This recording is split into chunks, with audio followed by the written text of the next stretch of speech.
We finally made it to South Dakota to see Mount Rushmore. We stayed in Custer, South Dakota. We arrived at Mount Rushmore on a somewhat gloomy day.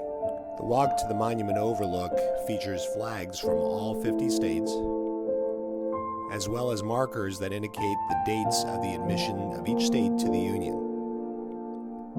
This project was started in 1927 and was completed in 1941. What's even more amazing is the overall cost of the entire project was under $1 million.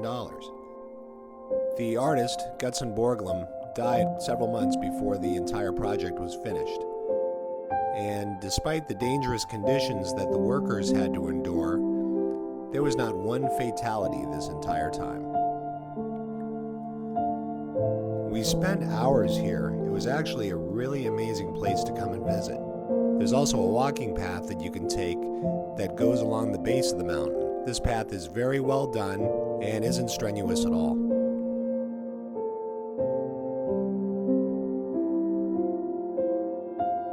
Also nearby was a highway called the Needles Highway.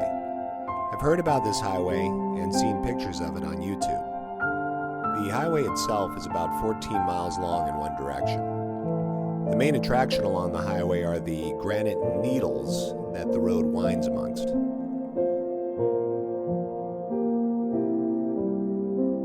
We found that doing the entire loop, including Custer State Park, actually made for a very nice outing. There are numerous turnouts along the highway, so you can get a good view of everything. I'll be perfectly honest, we have been on some amazing highways on this road trip, so this one was less than stellar to us. Although going through the tunnels was actually pretty cool, aside from a few close-ups of granite needles, there really wasn't much else to see.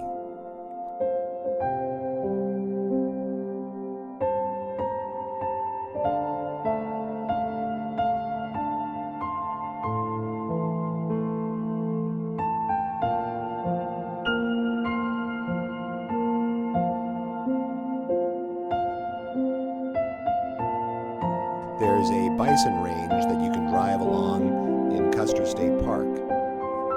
We drove along the road for about half an hour, and to be honest with you, we didn't see one bison, but we did see one antelope. We took some time to go into Hill City, South Dakota, and of course, what visit wouldn't be complete without heading over to a winery. There are also some other cool towns in the area, such as Deadwood, and of course, Sturgis.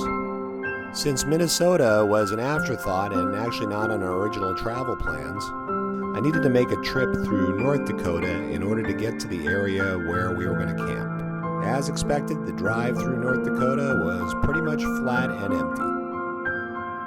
But we had to stop along the road to check out this really cool field of sunflowers.